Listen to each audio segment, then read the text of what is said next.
अरे प्रमोद कहाँ लो भाई? ठीक बटे, हम तार बात सुननी। तार कला बहुत कीमती बा, लेकिन फिर भी अगर कीमत बहुत कम लोग समझेला। आज तारा कला के समझे वाला केहू मिलल बा, लेकिन तू कौन और काम में फसल बाड़ा। हम तैयार बनी तार मदद करे खातिर। पर प्रमोद भाई तू के तरह हमार मदद कर पाइबा? तार कोनो सामान लेके जाएगा ना, दा हम लेके जाई। और तू बस अपने कला पर ध्यान दो, तार काम हम कर दे। बोला कहाँ जाएगा? वो काहे ना कि मिथिलेश जी रोड कंस्ट्रक्शन के काम में बाहर गई बाड़े। आज अचानक सवेरे उनकर फोन आ गई, एकरा से उनकरा के जाए के पड़े।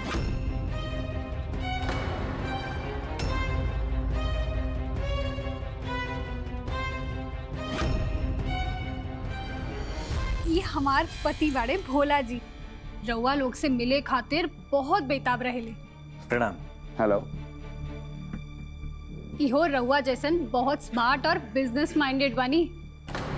अगर रउआ लोग के कब्बो जरूरत पड़ी तो इनका के याद कर ली।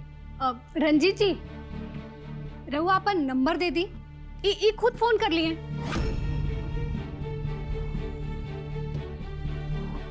ये हमार कार्ड बा। ये नंबर तबे लगी जब हम इंडिया में रहे, जब हम विदेश में रहे नहीं तब दूसरा नंबर बा। वैसे भोला जी कौन काम करेला तू? अरे भोला जी ता हर काम में एक्सपर्ट बानी।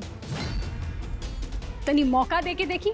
गांव में तो इनका के हर काम करे के एक्सपीरियंस बा, पर अब इनका के दिल्ली जाए के मन बा। राउर के दिल्ली के पूरा बिजनेस भोला जी संभाल लिए हैं। पर हमार काम तो यहाँ गांव से करे के बता। हम इनका के दिल्ली काहे भेजब?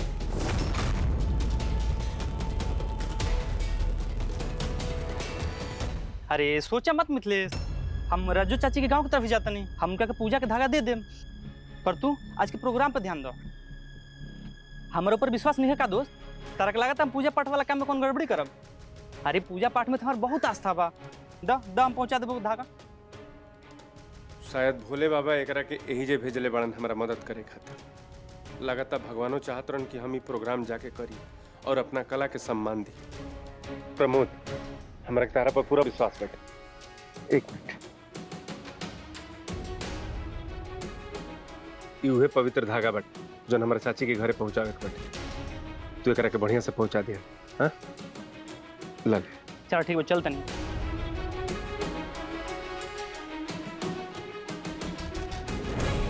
कबो रहुआ लोग भी टाइम निकाल के हमरे घरे आइए और हमरे घरे कैसा खाने बनेले वो खा के देखिए, तब पता चली कि टेस्टी खाना आखिर होइला कैसे। दरअसल अम्मा जी के शहर के खाना खाए के आदत हो गई बा, यही से उनका के हिजा के खाना पसंद नहीं खावत। बाकी खाना तो फर्स्ट क्लास बा।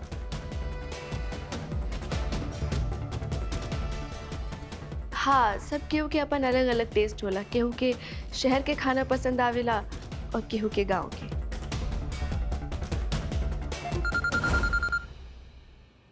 हेलो।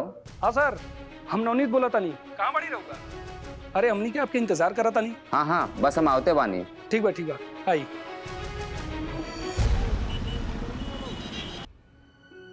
हेलो नवनीत जी।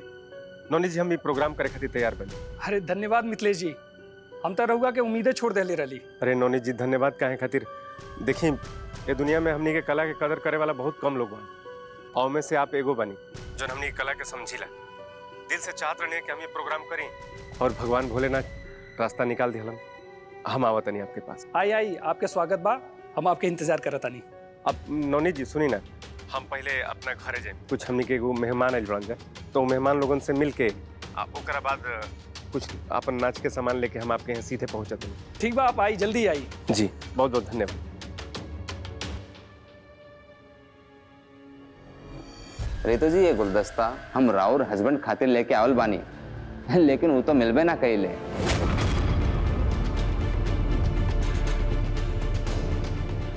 रउआ के तो पता होके के चाहिए कि इंजीनियर लोग के काम कैसन होके।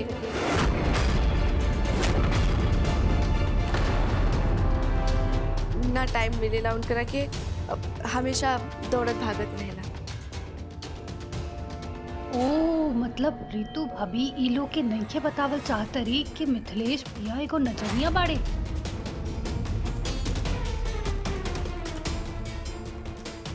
सिविल इंजीनियर मिथिलेश के बारे में अरे तू झूठ काहे बोला तारी?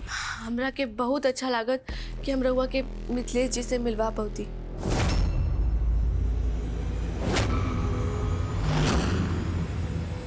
पर शायद बोले बाबा चाहत रहन कि आप लोगों से हमारी मुलाकात हो जाए।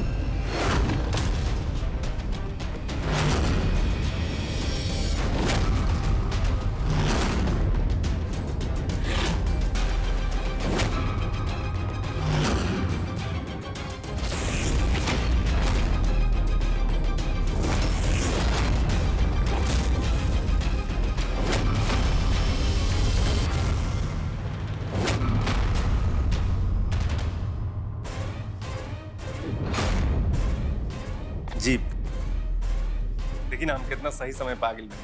नमस्ते, प्रणाम। हम मिथिलेश हैं, रितु जी के पति।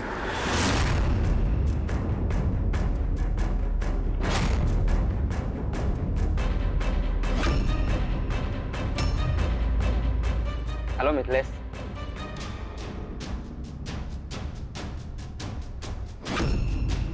हम तोहरे बात करत रहनी ला ई गुलदस्ता हम तोहरे खातिर लाई बढ़ानी।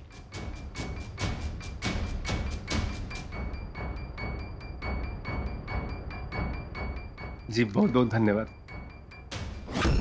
हमनी के ऐसा लागन कि आज रउआ से मुलाकात ना हो पाई। देखिए दरअसल बात ही बाकी चाची के गाँव में अचानक जाए के पड़ा। चाची के पिताजी की तबीयत बहुत खराब रहा।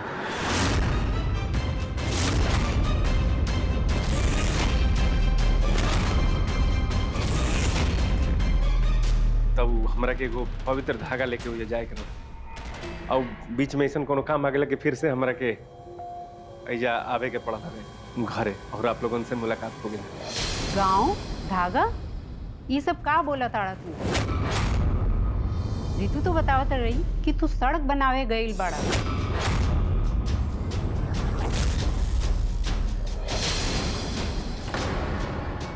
अरे अम्मा जी, जीजू सिविल इंजीनियर बाड़े ना।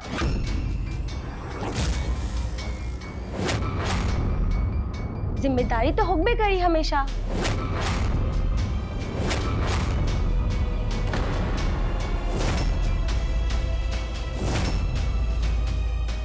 पूनम जी, जिम्मेदारी तो बहुत बड़ी। जिम्मेदारी घर के बा, सड़क बनौला के।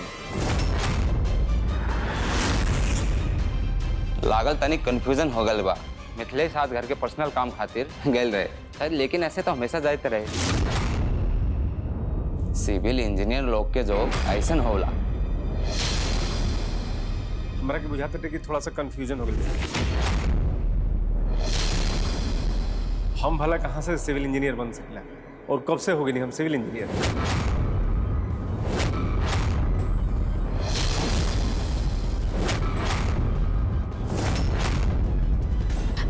मिथिलेश जी, पूनम से और रंजीत जी से तो रउआ भेंट हो गई, तो रउआ अंदर चली, हम रउआ के सारा कंफ्यूजन दूर कर दे। तू इंजीनियर ना बाड़ा तो का बाड़ा?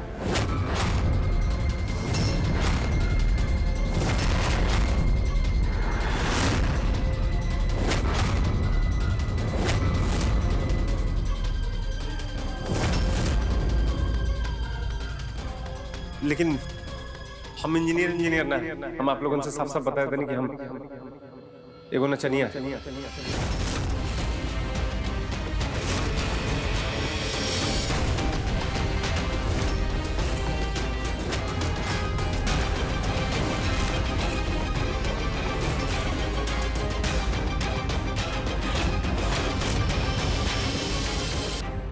नचनिया मतलब डांसर।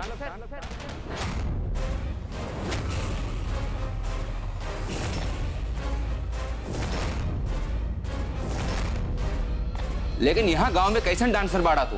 रंजीत भैया, आज के समय में तब सच पूछी तब कलाकार और एक कला दोनों गाँव में रह गई बटे। तहार कला का कोई नाम भी बा या बस ऐसी?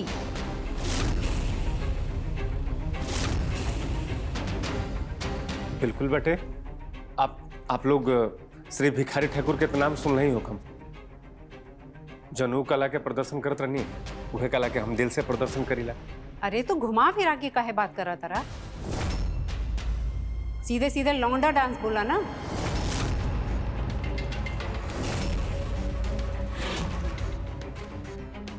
हम भले दिल्ली में रहिले, लेकिन बानी हमें गांव से। हमरा के पता बा कि लौंडा डांस कैसन होला। एकदम फूहड़ और गंदा डांस बा। हमरा के पता ना रहे कि हम एक लौंडा नाच करे वाले के घर जाते हैं, ना तो कभी आईजा ना आती हम।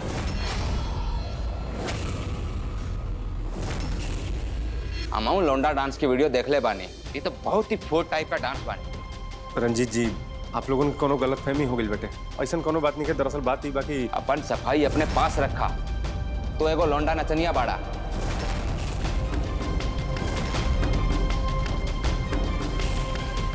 नाट्य सम्राट बिरजू महाराज ना की हमने के तो हर बात सुनी।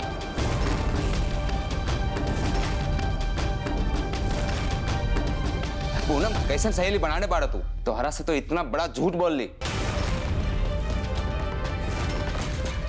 चल आप 1 मिनट भी ऐसा घर में ना रुके।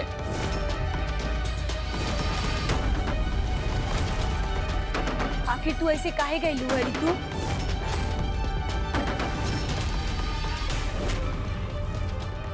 चोर कबो न बोलेला कि वो चोरी कैले बा। ये सब बात बढ़ौला की कोनो जरूरत नहीं थी। अबे मैं चोरी के बात कहाँ से आखिर आप लोग बताएं। तो फिर झूठ बोले की क्या जरूरत है? इंसान झूठ तभी बोलेला जब गलत होला। चला पूनम, ऐसा लगा से बात करके अपना टाइम खराब करना के ना चाहे।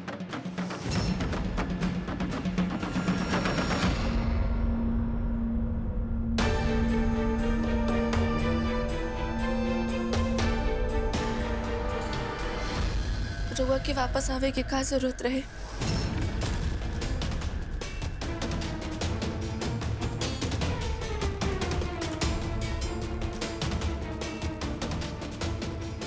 रितु जी, हमारा के तो लागल कि आपके सहेली और ये आपके सहेली के परिवार वाला लोगों से मिलम के अच्छा लगी, लेकिन ना, अब तो हम लोगों के पता नहीं हमारे बारे में पहले ही से गलत बता दिल बनी कि हम इंजीनियर हैं, तो सिविल इंजीनियर हैं।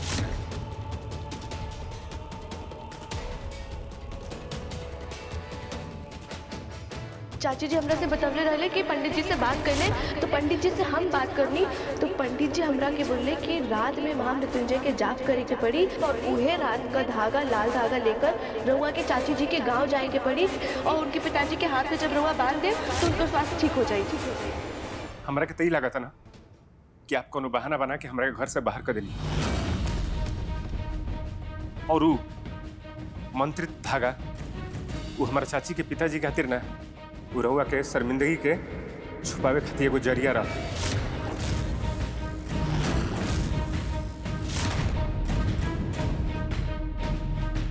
काहे तरह के नहीं तुझे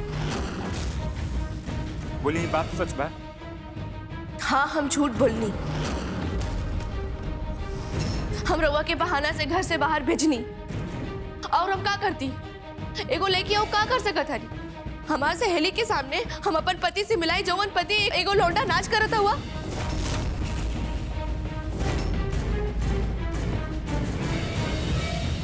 अगर वो लोग हमरा से कुछ पूछते तो हम रउआ के बारे में का बताती कि हमार पति लौंडा नाच करेला? हम अपन इतना अपमान ना सह सकेनी मिथिलेश जी। रितु जी, ये अपमान ना, ये हमार नाच कला है और ये हमार खानदानी पेशा है। रउआ देख लेनी ना अपन कला के सम्मान और अपमान।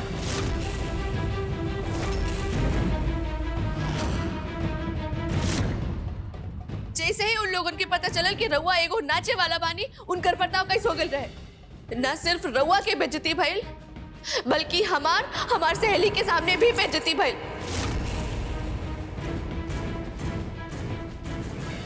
यही खातिर हम चाहत रहनी कि रउआ लोग के ई सच्चाई ना पता चले। पर रितु जी, कैला की जरूरत ना रहे।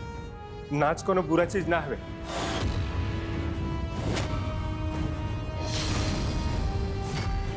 हम मानत नहीं कि आपके जन सहेली हो उनकर पति बहुत बड़ा बिजनेसमैन हो, लेकिन हम एगो कलाकार हैं, हमारा खातिर नाच हमारा सब कुछ है।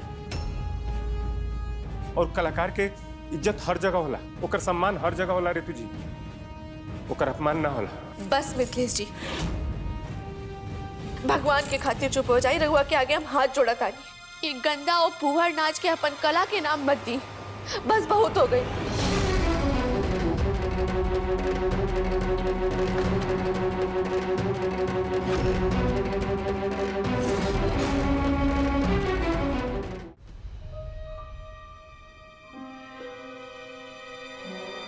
अरे तो घुमा फिरा के काहे बात करा था?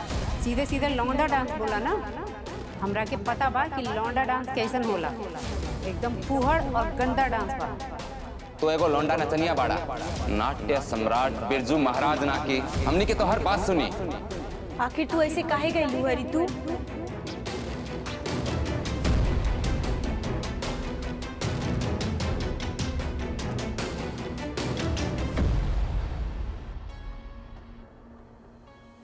ऋतु जी रोई मत। अब का बात करे आइल रही? हमरा से माफी मांगे आइल बानी? ऋतु जी माफी मांगला में कोनो बात नहीं की, लेकिन जब हमार कोनो गलती नहीं तो हम माफी कैसे मांगे? और वो हम अपन कला खातिर तो केहू से माफी ना मांगम ऋतु जी। तो इजा का करे आइल बानी? वो दरअसल हमरा के कुछ अपन कमरा से सामान लेके जाए के बटे, यही से आइल बानी। इतना अच्छा मूड लेके आयल रहेंगे अहिजा, लेकिन तुम्हारी सहेली की वजह से इतना बड़ा नाटक भइल की पूरा मूड खराब हो गई। बेटा ई गांव के लोग होबे ऐसन करेला, यही खातिर हम जल्दी से गांव ना आइले। चलो। हेलो हेलो रंजीत जी, हम चैताली बोले तानी। आज हमरा घर में जौन कुछ भी भइल ओकरा खातिर हम बहुत शर्मिंदा बानी। भोला जी के भी बहुत बुरा लागल। गलती बस ऋतु के बा, तो हार और भोला का कोनो गलती नहीं थे। हाँ रंजीत जी, रउआ सही कहता नहीं, गलती तो बस ऋतु भाभी के बा। उहे रउआ लोगों से झूठ बोलनी। बाकी हमार मिथिलेश भैया तो आपन जगह एकदम सही बाड़ी। रंजीत जी, वो हम रहुआ से भोला जी खातिर बात करत रहनी है, तो देखी ना भोला जी के दिल्ली में कोनो नौकरी लगवा दी। भोला खातिर दिल्ली में नौकरी के तय इतना आसान नहीं के, तनी मुश्किल बा। वैसे सीधा सीधा मना मत करी, हम जैसे बोले तनी वैसे ही बोली। लेकिन काहे? प्लीज हमारी बात मान ली।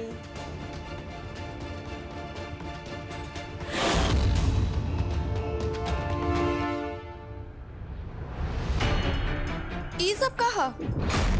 रहुआ फिर से नाच करे जाता नहीं? वो ऋतु जी हम बतेले रहे ना आपके, वो जोन फोन आयल रहे प्रोग्राम करे खातिर, जोन एक हेली में 50,000 रुपये देते रहे, वही की तैयारी करते। आज शाम के ही प्रोग्राम में ना। मतलब रहुआ नचनिया के साथ साथ रहुआ लालची भी हो गई बाड़े। रहुआ का करब 50,000 रुपया के? सच बताई तो ऋतु जी, हम आज ले बहुत सारा प्रोग्राम हम कैले बने, लेकिन ये प्रोग्राम में हमरा के एक के हाली में 50,000 रुपये मिला था, ऐसे ही प्रोग्राम करत। सच बताई तो एगो हमारे दिल से एगो इच्छा बाटे कि ये पैसा कमा के हम आप खातिर एगो सुंदर सा सोने के हार बनवाए। वाह, बहुत अच्छा गलतफहमी रहुआ पाल ले मानी अपने मन में। मतलब रहुआ के लागत है कि हम राउर नाच के कमाई से अपना गला खातिर राउर पैसा से हार पहनब हम। वो हार हमरा खातिर फांसी के फंदा हा मिथिलेश जी। ऋतु जी ऐसा मत कही, इतर ना कहल जाला।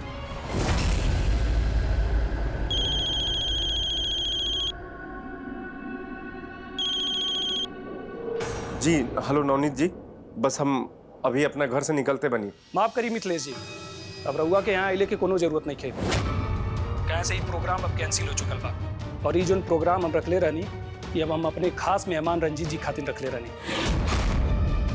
लेकिन रंजीत जी ये प्रोग्राम के दिखले से मना कर देना, और हमरा के पता चलला कि शायद राउर परिवार उनकरा साथे बहुत गलत व्यवहार कैले बा।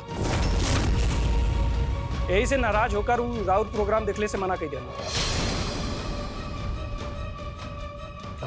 नवनीत जी हेलो हेलो।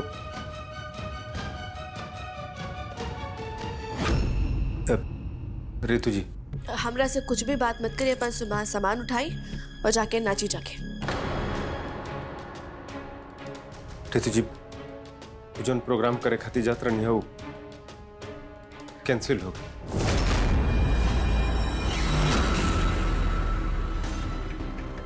बहुत अच्छा बहन। शायद वो प्रोग्राम करे वाले को भी पता चल गई हो कि नाच गाना कोनो कला नहीं खे, ये एगो फुहड़पंती बा। अपन ही नाच के बार बार कला के नाम देवे से मिथिलेश जी सच्चाई न बदल जाए।